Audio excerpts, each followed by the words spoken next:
नमस्कार। इस समय मैं हूं रविंद्र जैन मुंबई के आज़ाद मैदान से, जहां पर आज़ादी के बाद भी आंदोलन करने की आवश्यकता हो गई है। देखिए, भारत कितना गुलाम रहा और इन्हीं लोगों के परिवार ने आज़ादी में अपना लहू बहाया, लेकिन आज स्थिति ऐसी है कि फिर से आंदोलन कर रहा है इस आज़ाद मैदान में, आज़ाद भारत में। ये कितने दुख की बात है। मैं देवेंद्र फडणवीस से विनती करता हूँ, आप सत्ता में हैं, जरूर ध्यान रखिए ऐसे लोगों को जरूरत ना पड़े नांदेड़ से आने के, महाराष्ट्र के कोने कोने से आकर यहाँ पर धूप में तपकर बहन बेटियां यहाँ पर बैठी हुई हैं और सुरक्षाकर्मी इनकी व्यवस्था में लगे हुए हैं भूखे प्यासे। तो महाराष्ट्र के सीएम देवेंद्र फडणवीस से विनती करता हूँ कि आप ऐसा मौका ना दें कि इन लोगों को दूर दूर से आना पड़े। आपके पास सत्ता है, ये महाराष्ट्र आर्थिक नगरी है, मजबूत लोगों की नगरी है, धनवान लोगों की नगरी है, पर क्या कारण है इस आर्थिक नगरी मुंबई के अंदर ऐसे लोगों को दूर दूर से आना पड़ता है, अपने परिवार को छोड़ के आना पड़ता है, मासूम बच्चों को छोड़ के आना पड़ता है, घर बार छोड़ के आना पड़ता है और आज़ाद मैदान में आंदोलन के लिए तरसते हैं। आपकी नज़र के लिए मैं विनती करना चाहता हूं, ऐसे लोगों को न्याय मिले और आपके शासन प्रशासन में जो भी लोग बैठे हुए हैं तत्काल आदेश दिया जाए और समाधान किया जाए। मैं एक तस्वीर दिखाना चाहता हूं इस आज़ाद मैदान की, जहां पर सुरक्षाकर्मी सुरक्षा कर रहे हैं, लोग बैठे हुए हैं आज़ाद मैदान में, चारों तरफ से तारों से घिरा हुआ ये आज़ाद मैदान। ये कैसी आज़ादी है। भारत आज़ाद हो चुका है, 100 साल के करीब होने वाले हैं, फिर भी आज़ादी की लड़ाई लड़ते हैं, अपने हक की लड़ाई लड़ते हैं। बेहद शर्म का विषय है। हमें शर्म आती है इस आज़ाद भारत में, इस आज़ाद भारत को कहने में। क्या करें, ये राजनीति में बैठे हुए कुछ लोगों ने जनता को उलझा दिया है और चारों तरफ से मकड़ा जाल में फंसा दिया जाता है और जनता को रुलाया जाता है। मैं सरकार से विनती करता हूं, ऐसे लोगों की तुरंत प्रभाव से मदद करें, क्योंकि जनता जहां पर खुश रहती है राजा को पुण्य मिलता है और देश तरक्की करता है, और जब देश तरक्की करता है तो विश्व में नाम होता है। तो चलिए सुनते हैं हम इन्हीं की जबानी कि यहाँ पर कब से बैठे हैं और क्यों बैठे हैं। अपनी आत्मा से पुकारिए, देवेंद्र फडणवीस जी आपका जरूर काम करेंगे, मेरा दावा है। मैं उनको अच्छी तरह जानता हूँ, आपका काम 100% दूंगा। बताइए एक एक करके आपको क्या परेशानी और आप क्या चाहते हैं। कौन बोलेगा आगे? आइए, आपकी आवाज सरकार तक हम पहुंचाएंगे, बोलिए। 5 मार्च से हमारे यहाँ पे आंदोलन चालू है। हम पूरे महाराष्ट्र से यहाँ पे प्राथमिक माध्यमिक और उच्च माध्यमिक के शिक्षक आए वाले हैं।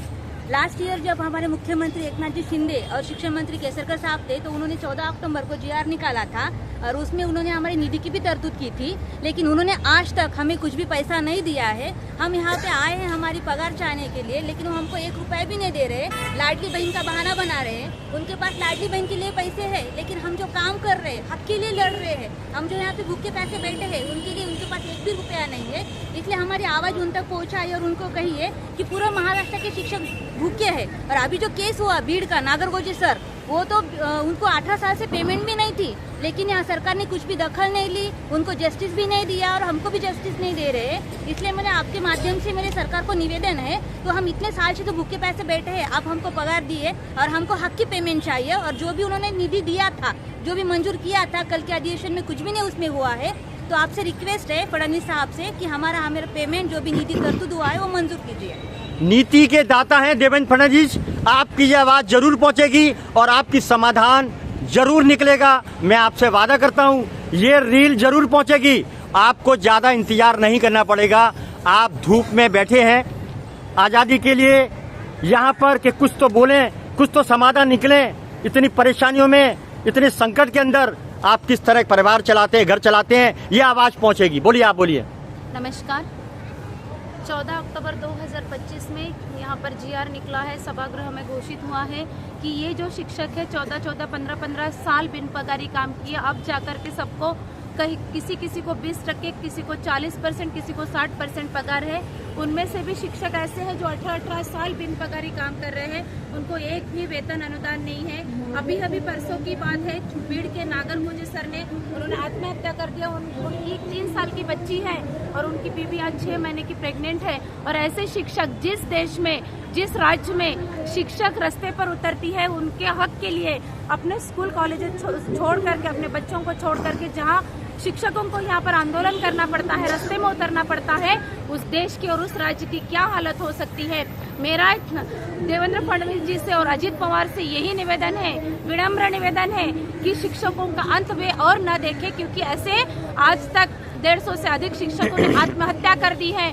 कोई शिक्षक ऐसे हार्ट अटैक से मर चुके हैं और ऐसे कितने शिक्षकों की ये जान लेना चाहते हैं। अगर ऐसी है तो वो हमें बता दे कि शिक्षक मरे तो भी हमारा कोई फर्क पड़ने वाला नहीं है, क्योंकि जो शिक्षक इस देश की निर्मित करता है, जो शिक्षक इस देश की पीढ़ी को बनाता है, जनरेशन को बनाने का कार्य करता है, एक नैतिकता से और एक नैतिक जिम्मेदारी से जहाँ शिक्षक काम कर रही है, उस शिक्षक के ऊपर 15-15, 20-20 साल तक क्यों इतना अन्याय और इतना अत्याचार, क्यों शिक्षक ही इनको दिखते हैं। और ये जो शिक्षक है महाराष्ट्र के सारे काना कोपरा मतलब गली मोहल्ले से ये टीचर यहाँ पर आई है, अपने अपने स्कूल कॉलेज के काम संभालते हुए भी वो रास्ते पर।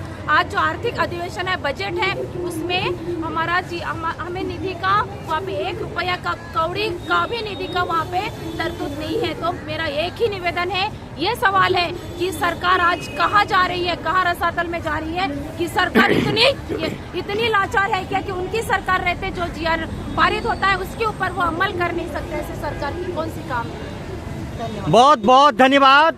माँ के बाद अगर कोई दर्जा होता है तो वो शिक्षक का होता है, लेकिन यहाँ पर शिक्षकों की ऐसी दशा देखकर बहुत दुख होता है। ये भारत में महिलाओं का सम्मान किया जाता है, शिक्षा जो देता है उसको गुरु माना जाता है और माँ के बाद दर्जा दिया जाता है तो वो शिक्षा का दिया जाता है, शिक्षक का दिया जाता है। देवेंद्र फडणवीस से विनती करता हूँ तुरंत प्रभाव से कार्रवाई की जाए और इनका हल निकाला जाए।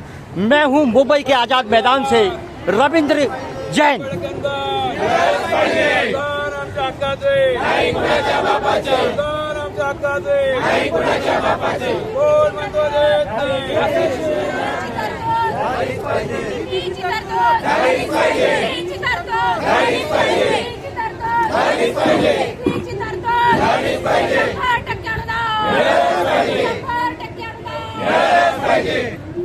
आवाज में दर्द है, आत्मा दुखी है, फिर क्या फायदा ऐसे शासन से जहां की प्रजा आंदोलन करने के लिए, अपनी बात को रखने के लिए महाराष्ट्र के कोने कोने से आजाद मैदान में आती है। इनका दर्द देखकर अरे बेदर्द लोगों, कुछ तो शर्म करो।